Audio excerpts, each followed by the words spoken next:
and Robin. Oh boy, let's just get this over with.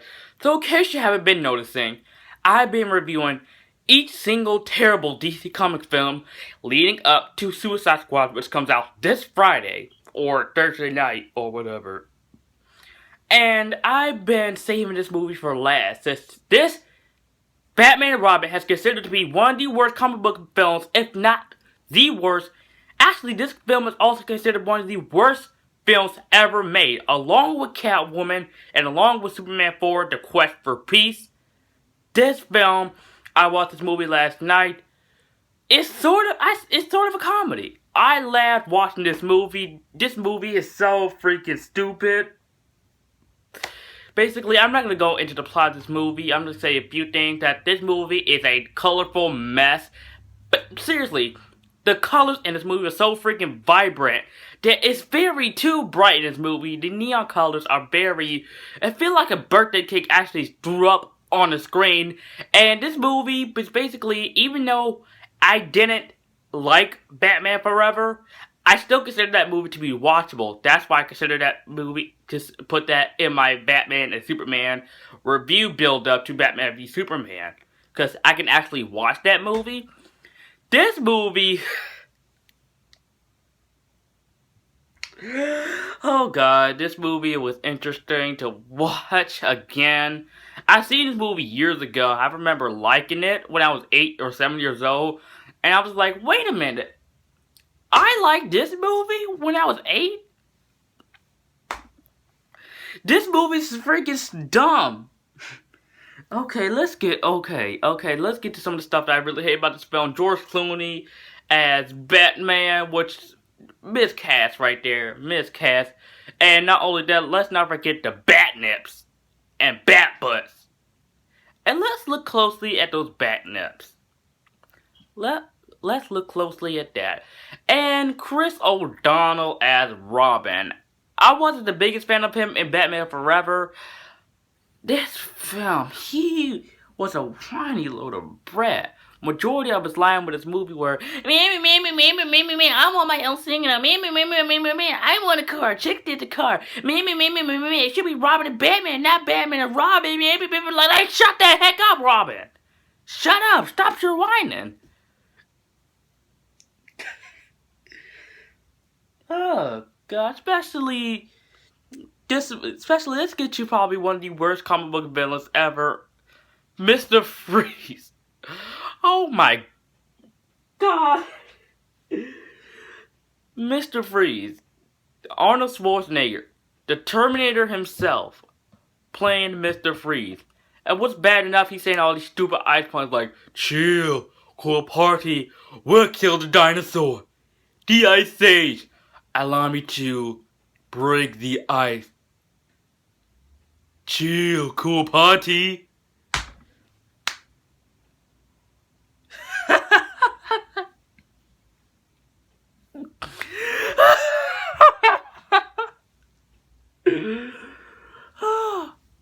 Not only that, we get Uma Thurman as Poison Ivy. Just like Arnold Schwarzenegger, she is a great actress. Loved her work before in this film like Pulp Fiction. But her as Poison Ivy, what the heck?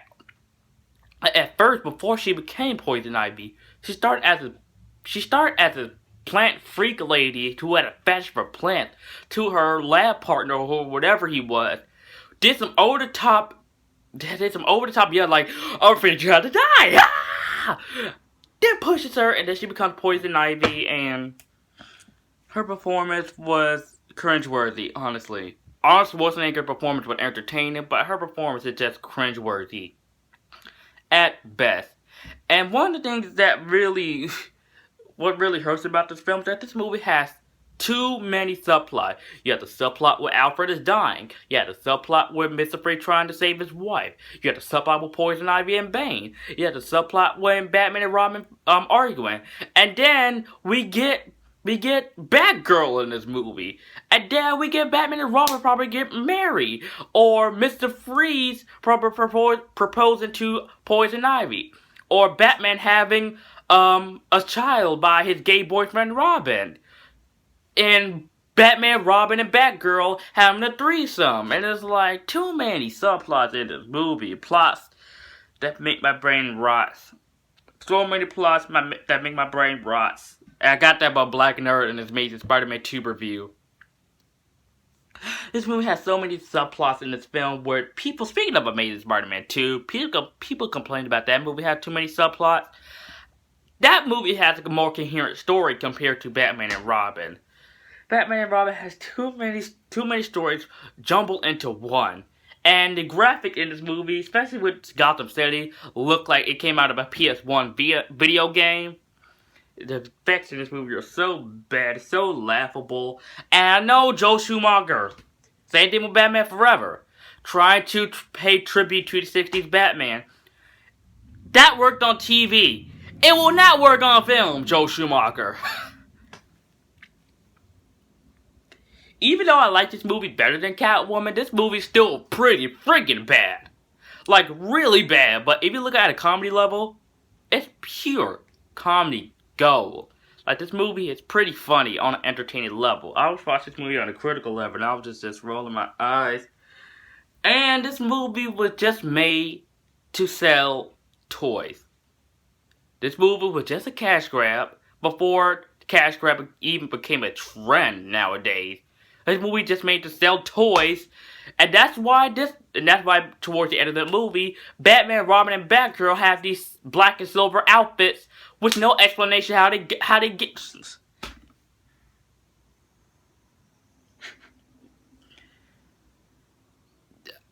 This, I can see why people can say this movie is the worst comic book movie ever made. To me, honestly, it's not the worst comic book movie ever made. Another movie takes the cake, which is this piece of crap. Batman and Robin is just a gigantic, colorful mess. Batman and Robin has too many subplots, too many characters, and Bane in this film. Bane. All he does in this movie was just boom, boom. Thank God we had Tom Hardy play Bane in Dark Knight Rises. Thank God. And this movie had the nerve to have a freaking sequel-baited ending with Batman, Robin, and Batgirl run towards the screen, and we're supposed to get Batman triumphant with Jack Nicholson supposed to come back as the Joker, Harley Quinn supposed to be played by Madonna, and the Scarecrow supposed to be in this movie. Which, after this movie, who wanted to see another Batman film? But we got the Batman film we deserved in 2005. And I actually, just come to think of it, I should thank this movie, because if it wasn't for this movie, we would not have the Dark Knight trilogy. We wouldn't. We would not have Batman Begins. We would not have the Dark Knight. It would not have the Dark Knight Rises. So thanks to Batman and Robin's terribleness, we would not have the Dark Knight trilogy. We wouldn't. This movie was a colorful mess. Too many subplots. The effects look. This movie is basically a live action Saturday morning cartoon with a big budget. And this movie was just plain stupid. I know it tried to be campy, but this movie ends up just being stupid. I had talked so much trash about this movie, and I haven't even get to one of the most terrible things about this film. The Batmobile looks terrible. It looks even worse than the Batmobile than Batman Forever. I mean, look at the Batmobile in this movie. What the heck is that? Not only that, the Bat credit card. The Bat credit card.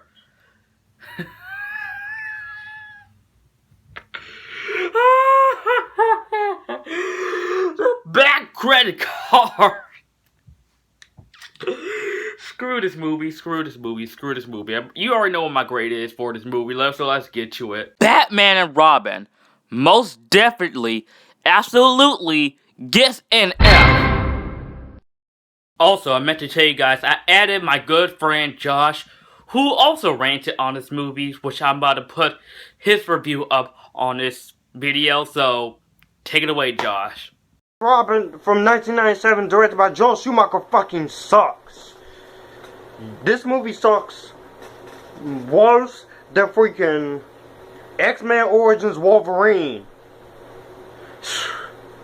This is directed by Joel Schumacher, and oh my god, This movie is a pain in my ass. This movie used dental floss on my ass. You know what? So the plot of this fucking atrocity is, this tells the story of Batman and Robin as they attempt to prevent Mr. Freeze and Poison Ivy from freezing all mankind to death and repopulating the earth with mutant plants and saving Alfred, while at the same time struggling to keep their partnership together. What the fuck was this? What is this movie? Because I'll be honest, I'm a Batman fan. I love Batman. I love Batman Returns. I love Batman Forever. I like the Dark Knight trilogy. I even love Batman v Superman: Dawn of Justice. And not just the theatrical cut. Both the original cut and the ultimate cut. But, boy, this movie is one of the worst movies ever, and one of the worst superhero movies ever made. And people say this movie is better than Catwoman. Anthony, you're the man, okay, Anthony? I agree and I disagree with you on lots of stuff, but man, I'm gonna have to disagree with you, Anthony. You too on this. You too nice. Catwoman is a better movie than this, because at least I can laugh at that movie. At least I like that movie, even though there are parts of that movie that I hate too. But Catwoman is going to be in my upcoming Guilty Pleasure movie of the week. But Batman and Robin freaking sucks. Batman and Robin freaking sucks, man. This movie is so bad, it makes me want to watch Catwoman, The Girl with the Dragon Tattoo, the Swedish film version, and the American version. It makes me want to watch Nightmare on Elm Street 2010. It makes me want to watch 7 Pounds with Will Smith. This movie is totally, without a doubt, the worst thing I've ever seen. And I ain't even got to the acting. The acting in this movie. Okay, look. Arnold Schwarzenegger, he's cool. He's good as Mr. Freeze. The problem is, his ice puns are all over the place. Who killed the ice? Dinosaurs. The Ice Age. Shut the fuck up. Shut the fuck up with them ice jokes. George Clooney is Batman / Bruce Wayne. Out of all the actors, why would you pick George Clooney? He's not even all that great. He's a great actor. He's just not the right person for this movie. Chris O'Donnell and Alicia Silverstone and Michael Gough, I like them. Jim Gordon is like, Pat Hingle is like, what the heck? Uma Thurman, I liked her too. She was hot. It's Poison Ivy. I can give her points for that. But most of the acting, they can't even save this movie for me. That's how much I fucking hated this film. And what was wrong with... Oh my god! Just the freaking ice puns, the ice jokes, the bat nipples, the bat shots of Batman's butt. I don't want to freaking see that. I know Joe Schumacher, he's gay in real life, but you don't have to show it in this freaking movie. This movie pisses me off beyond fucking belief. The acting in this movie is wretchedly, laughably bad. The production quality is terrible. Gotham City used to be dark and serious, like in the Tim Burton films and the Nolan trilogy and BVS. But in here, it's all colorful. The music is decent. I can give the music that. The soundtrack is decent. The action scenes are just like piss poor. This doesn't even feel like Batman and Robin. This is one of the worst. Honestly, Anthony, I would rather have a threesome with Scarlett Johansson and Elizabeth Olsen than watch this fucking movie again. I hate this freaking film with a passion. This movie makes me mad to no end. Okay. Now, Arnold Schwarzenegger, again, he's one of the few good things I like. But it's just some of his ice puns are like that. But as I was watching this back in 2014, I was trying to gather my thoughts on exactly how I felt about the movie, because I didn't hate the film yet.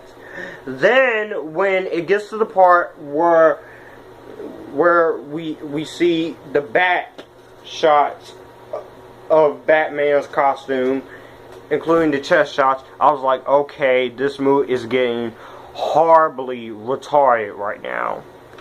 But then, when Batman pulls out a freaking credit card and him and Robin have an argument over who talks to Poison Ivy, that's when I said, alright, fuck it this.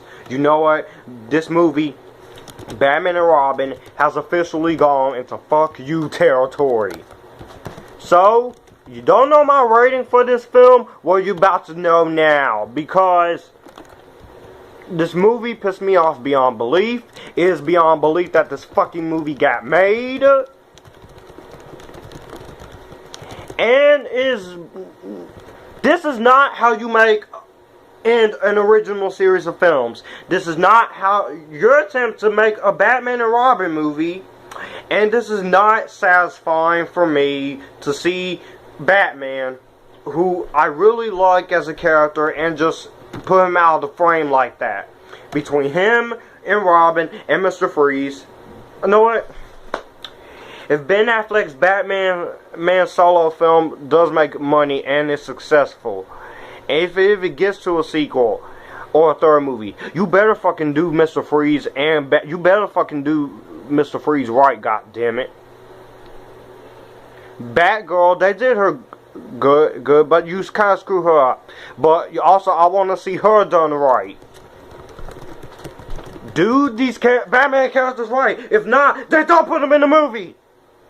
My rating for Batman and Robin, I'm going to give this movie a skip this movie, Mega F+, my rainbow seal of disapproval, and a fuck you out of 5.